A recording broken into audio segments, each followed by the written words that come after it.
Hello YouTube and welcome back to another 3D ROS tutorial. Today I'm going to go over the basics of nCloth. So to start off, you want to be in your effects tab up here. So usually if you're modeling, just left click it and switch to effects. Second of all, we're going to check our animation preferences. So go to window, settings, preferences.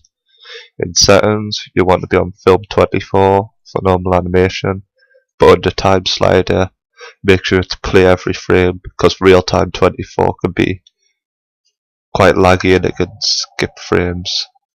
So that's why you want to play every frame. Because when you're using nCloth, it can be very taxing. So play every frame. Save. Now I'm going to create a basic sphere. This is going to be what our object collides with, our cloth. So create a plane. This is going to be our cloth. Scale it up. Move it just above the sphere. Now we're going to click the sphere in the effects tab. Go to nCloth. Create passive collider, because our cloth's going to collide with this. Select our cloth. We want to go to the channel box. If you don't have these options, just make sure these are all blue. Go to polyplane 1 and type in 20 by 20 and click the plane again, nCloth, create nCloth, and then if you hit play, you've got your cloth here. Just stop it where you want it to stop. Also with the cloth, if you select it, go to your attributes editor, you can select all these presets here. So hoodie, replace, this will act like hoodie and loop down like stretching. So it'll act like hoodie. So just have a look at all these presets and see which one you like the most.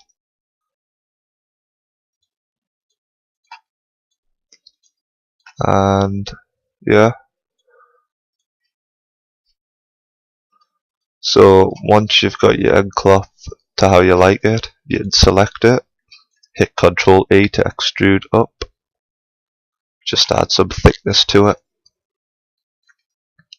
You can also say if I add a cylinder, rotate it 90 degrees, adjust the scale a bit, and this could be our railing.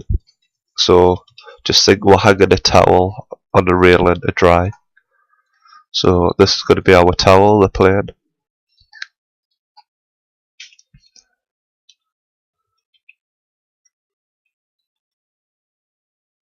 So I'm going to make the Z axis the double the X, 20, just so our towel's a long one, which means on the subdivisions our height is going to have to be double the width, so 10 and 20 to make these subdivisions square.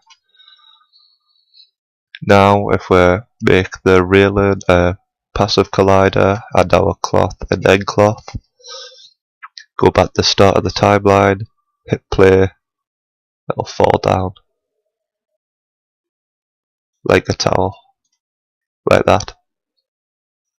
And obviously, like I mentioned before, I'll do that 2 seconds, nCloth, you can change the settings in the attribute editor, so I'm just going to change it to say maybe heavy denim. Let's try that. Hit play.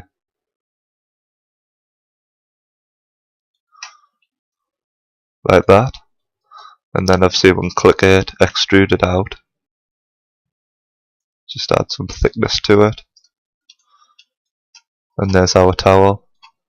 And if you want to make edits to the geometry, you're going to have to disconnect it from the nCloth settings. So you want to go edit, delete by type, history. And that'll just delete the history of this, so you can edit the geometry as normal. So you can smooth it and things like that as well.